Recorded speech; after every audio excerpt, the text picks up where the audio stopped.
Okey, kita sambung dengan sifat fizik bagi alkohol. Okey, bagi alkohol keadaannya pada suhu bilik adalah cecair dan dia sangat larut dalam air. So kita tengok nanti kenapa dia boleh larut dalam air. Okey, sifat fizik etanol, kita akan tengok sifat fizik etanol dari segi kemeruapannya. Okey, takat didihnya, sifat fizik pada suhu bilik, bau, warna dan juga ketelarutan dalam air. So kita tengok ini. Okay, yang pertama dia kata etanol evaporate easily. Dia sangat mudah meruap. Okay, maksudnya daripada cecair tu senang nak jadi gas lah. Miscible in water for alcohol up to 3 carbon. Untuk alkohol yang sampai 3 karbon, dia sangat larut dalam air. Okay, 4 karbon pun boleh larut air, tapi 5 dan seterusnya tak boleh larut air. Kenapa dia tak boleh larut air? So kita tengok dia punya formula struktur. Ini bahagian hidroksil. Okey, bahagian hidroksil dan ini adalah bahagian alkil. So ingat tak kalau kita belajar hari tu yang kumpulan cabang daripada alkana dia hilang satu hidrogen dia jadi alkil kan. So kalau kita tengok ini akan jadi kumpulan alkil. Okey, bila bilangan atom karbon bertambah, rantai alkil ni akan makin lama makin panjang. Okey. Okey, dan bahagian alkil ni dia tidak larut air, dia tak boleh larut air. Yang boleh larut air adalah bahagian soluble in water, bahagian hidroksil. Okey, hidroksil ni kecil je. Yang alkil ni kalau dia makin panjang, dia makin susah nak larut air. So dia kata the solubility in water decreases as the length of the carbon chain increase. Bila rantai karbon makin panjang, okey, dia kata ketelarutan dalam airnya akan berkurang. Okey, kemudian dia kata pentan 1-ol and alcohols with below pentanol in homologous series are insoluble in water because they have large alkyl group, ataupun alkyl ni C dengan H, so kita panggil hidrokarbon 4 lah. Okey, makin panjang kumpulan alkyl ni, makin susah dia nak larut air. So kita kata pentanol dan ke bawah tak boleh larut air. Okey, kemudian alkohol ni, etanol dia strong smell, berbau tajam. Okey, bau alkohol ni berbau tajam. Okey, sebab tu orang kata arak tu bau busuk sebenarnya, lagi kalau yang dah muntahkan balik kan. Okey, and then exists as liquid at room temperature, wujud sebagai cair pada suhu bilik dan tidak berwarna, dan dia juga adalah neutral, tak ada asid, bukan alkali lah. Okey, dia neutral. Okey, itu adalah sifat fizik bagi etanol. Okey, so kita tengok sifat kimia alkohol. Sifat kimia alkohol tak banyak, ada 3 sahaja, iaitu yang pertama pembakaran, sama macam sebatai organik lain. Kemudian ada pengoksidaan, so kita ingat balik dekat alkena hari tu pun ada pengoksidaan, ada tambah dengan ejen pengoksidaan. Okey, ejen pengoksidaan. So ingat baliklah apa benda ejen pengoksidaan, saya pernah cerita dulu. Kemudian ada pendehidratan. Alkena ada penghidratan, tambah air. Alkohol ada pendehidratan, keluarkan molekul air. Okey, kita tengok yang pertama, pembakaran alkohol. Okey, so dia kata pembakaran alkohol, dia kata etanol ni sangat mudah terbakar dan terbakar dengan nyalaan biru. Okey, pembakaran lengkap akan menghasilkan karbon dioksida dan air sama macam alkana, tetapi alkohol terbakar dengan nyalaan yang tanpa jelaga. Okey, maksudnya pembakaran dia bersih, tak ada jelaga. Okey, kalau ada pun mungkin sikit je lah, tapi kebanyakannya dia tanpa jelaga lah. Api dia pun warna biru, berbanding alkana, api dia kekuningan dan banyak jelaga, banyak asap warna hitam. Okey, bila dia terbakar dengan nyalaan yang bersih macam tu, okey, maksudnya dia menghasilkan haba yang banyak. Okey, dia adalah bahan bakar yang bersih, jadi persekitaran kita takkan tercemar lah. Okey, kita tengok ini. So, combustion of alcohol. Okay, ni sebenarnya ada nampak ada api biru kat sini. Tak apa-apa, nak clear lah gambar dia. Tak apa. Nanti bila kita habis PKP, kita buat eksperimen. Okay, so complete combustion ni macam biasa dapat carbon dioxide dengan water. Incomplete combustion, kalau tak ada, tak cukup oksigen lah, boleh menghasilkan water, carbon monoxide dengan air. Tapi kalau nak ikutkan, pembakaran alkohol lebih bersih berbanding alkana dan alkena. Sebab tu haba yang dihasilkan banyak. Berbanding alkana, bila dia banyak jelaga, haba yang dihasilkan tu sikit. Okey, sebab tu alkohol ni memang boleh jadi bahan bakar untuk kenderaan, tapi dia agak mahal lah. Okey, biasanya digunakan dalam kenderaan macam Formula 1. Sebab dia nak, bila dia nak bergerak dengan laju, dia mesti ada haba yang tinggi kan. Okey, kalau dia pakai minyak diesel biasa memang kalah lah kereta tu kan. Okey, dan tak silap saya ada satu negara ni memang dia menghasilkan etanol.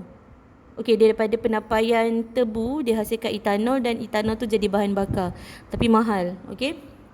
Tak ingat negara apa, so awak boleh Google lah kot. Okey ya. So combustion of ethanol release large amount of heat. So therefore ethanol is a good fuel. Kalau kita nak kira balik haba pembakaran dulu, ingat tak ada nilai bahan api. So nilai bahan api tu awak boleh pula bandingkan antara etanol, propanol, butanol kan. So awak kira nilai bahan api. So macam apakah formula menghitung nilai bahan api? Cek balik ya. Okey, kita teruskan sifat kimia kedua, pengoksidaan etanol. Okey, pengoksidaan etanol menggunakan ejen pengoksidaan. So apa contoh ejen pengoksidaan? Larutan kalium dichromate 6 berasid atau larutan kalium manganat 7 berasid. Dua-dua ni adalah ejen pengoksidaan. Ejen pengoksidaan ni sebenarnya adalah bahan yang menyebabkan bahan lain teroksida. Contoh A menyebabkan B teroksida. Jadi A adalah ejen pengoksidaan. Okey, so apa yang berlaku nanti, kalium dichromate ni warna jingga. Bila dah habis bertindak balas, dia akan bertukar hijau. Okey, di mana hasil yang kita dapat nanti adalah berbau seperti cuka. Jadi sebenarnya pengoksidaan alkohol, pengoksidaan etanol akan menghasilkan asid. Okey, asid kalau kita tahu cuka ni asid etanoik. Okey, asid etanoik. Terlebih pula etanoik. Okey, ini daripada etanol. Oik ini adalah formula ataupun adalah family baru yang kita akan belajar next, iaitu asid karboksilik. Okey, kalau etanol dia jadi etanoik. Kalau propanol, propanoik. Apa lagi? Heptanol, heptanoik. Nonanol, nonanoik. Dan seterusnya lah. Okey. So, menukarkan kertas limus biru kepada merah. So, nak menunjukkan hasilnya adalah asid. Okey. Kemudian, ni persamaan kimia dia.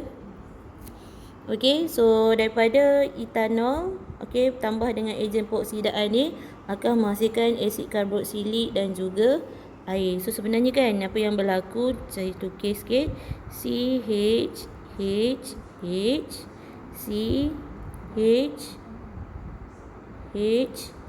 OH. Okey, bila kita tambahkan ejen pengoksidaan, kita tambahkan ejen pengoksidaan, bahagian ini ni, dia akan keluar. Jadi apa? Jadi molekul air. Saya tulis sikit, ini akan keluar. So dia akan jadi H2O nanti jauh kat belakang. Sekejap so dia akan jadi macam ni. C, dia ada satu je H kat sini. Kan karbon mesti ada 4 ikatan. So mana lagi 2 ikatan, kita akan tambahkan 2 O. Tapi dengan buat ikatan begini. Oh, silap. Sorry, saya tersilap. Tak maaf, saya patah balik. Dia bukan itu yang keluar. Minta maaf. Saya lukis balik. Sini ada OH, sorry ini ada OH. Sini ada H. So apa yang berlaku nanti, dia akan jadi macam ni. C, C, bawah ni masih ada OH. Yang akan hilang, yang akan keluar sebenarnya adalah 2 hidrogen ni. 2 hidrogen ni akan keluar. Jadi dekat sini karbon tak cukup ikatan. Karbon tak cukup ikatan, dia akan tambah O. O ni datang daripada oksigen, dia akan buat double bond macam ni. So lepas tu ni kan ada 2 O kan, satu O masuk sini, satu lagi dia tambah dengan hidrogen ni H2, dia akan jadi H2O. So kadang-kadang kita lukis ini kita panggil asid etanoik. Ini etanol. Ni etanol, inilah etanoik. Ni asid etanoik kadang-kadang kita lukis begini. Nanti saya cari tempat sikit. Saya ulang balik. Kita lukis tadi. C, H, H, H, C, H, H, OH. Dia sengit sikit sebab nanti saya nak buat dia sengit sikit ya. So, bila dia mengalami pengoksidaan ditambah dengan 2O tu. Okay, 2O ni sebenarnya kena dekat sebelah anak panah. Tambah 2 O ni datang daripada ejen pengoksidaan. So dia akan jadi C H H H C O H. Okey, yang dia akan masuk tadi saya kata 2 hidrogen yang akan keluar. So dia akan jadi double bond O kat sini. Okey, so tambah dengan H yang keluar dia ada 2 campur lagi 1 oksigen. So dia jadi H2O. Okey, inilah dia asid etanoik. CH3COOH. Ni awak selalu jumpa kan? Inilah dia punya struktur, formula struktur dia. Okey, dan asid karboksilik. Untuk asid karboksilik nanti kita akan belajar lagi kumpulan berfungsi yang baru. Untuk asid karboksilik adalah yang ini. Kita panggil karboksil. Tu nantilah sebab itu dalam subtopik yang seterusnya. Okey, so ini adalah gambar rajah dia.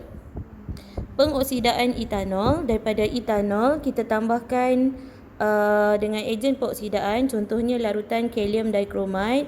Okey, dia ada mangkin. Asid sulfurik ni sebagai mangkin. Okey, etanol campur dengan larutan kalium dikromid akan menghasilkan asid karboksilik. Okey, ni dikromid yang menjadi warna hijau tu sebenarnya dikromid. Ion dikromid ni warna dia hijau. Silap, ion dikromid ni warna dia jingga, jingga. Yang hijau ni ion kromium. Okey, dia akan bertindak balas, dia akan jadi macam tu lah. Okey, so kita akan panaskan. Dekat sini dalam ni kita letakkan apa? Ni bahan dia tadi, etanol campur dengan larutan kalium dikromid tambah dengan mangkin lagi asid sulfurik pekat. Kemudian kita akan panaskan. Okey, ni penyumbat getah, kita ada penutup kat sini, salur penghantar. Okey, dalam ni kita letakkan tabung didih kosong yang kita letakkan dalam air sejuk. Air sejuk ni sebenarnya untuk proses kondensasi. So wap yang terhasil ni nanti adalah wap asid etanoik, tapi dalam bentuk uap lah, panas kan. So dia akan melalui salur penghantar sampai ke sini. So kita akan kondensasikan menggunakan air sejuk. So nanti kita akan dapat asid etanoik. Dan cara nak uji betul ke asid etanoik tu, yang pertama kita ambil bau dia macam cuka. Yang kedua, kita letakkan kertas litmus biru, so dia akan bertukar menjadi merah. So menunjukkan hasil yang terbentuk adalah asid. Okey, itu adalah tindak balas kedua, pengoksidaan menggunakan ejen pengoksidaan, iaitu larutan kalium dikromid 6 berasid. Warnanya akan bertukar dari jingga ke hijau, atau kita boleh gunakan larutan kalium manganat 7 berasid, warnanya dari ungu menjadi tidak berwarna. Okey, dan yang terakhir, pendehidratan etanol. Okey, daripada penghidratan air menjadi penghidratan alkena dapat etanol. Pendehidratan etanol akan dapat balik alkena. So pendehidratan etanol akan menghasilkan etena. So macam mana persamaan dia? So etanol C2H5OH. Okey, panaskan, akan dapat C2H4 alkena dan juga H2O. Okey, ini etanol, ini etena dan juga air lah. Okey, so kalau kita cek cukup tak, seimbang tak, C2 betul, H ni ada 6, sini 2, sini 4, sini 2 betul, O nya ada 1, cukup. Okey, so pemerhatiannya dia kata hasil tindak balas akan menyahwarnakan warna perang air bromin dan juga menyahwarnakan warna ungu larutan kalium manganat. Ingat tak, ini adalah hasil daripada, yang ini adalah penghalogenan menggunakan bromin kan, penghalogenan menggunakan bromin. Yang ini adalah pengoksidaan menggunakan larutan kalium manganat. Okey, kedua-dua tindak balas ni adalah alkena. Okey, maksudnya dia akan hasilkan alkena lah. Okey, so ada dua kaedah untuk menjalankan pendehidratan etanol. Yang pertama, wap etanol dilalukan dalam mangkin dan juga dipanaskan. Yang kedua, etanol dipanaskan menggunakan reflux. Okey, dan suhunya 180. Jadi yang ni kita biasa guna pemanasan yang pertama tu. Okay, yang kedua tu dia punya radas agak complicated. Okay, kita tengok ini gambar rajahnya. Okay, seronok buat eksperimen ni sebenarnya. Okay, untuk eksperimen ini saya akan terangkan untuk next video. Okay, pendehidratan etanol daripada etanol menjadi ethanol. Okay, dan eksperimen ni saya akan terang next video.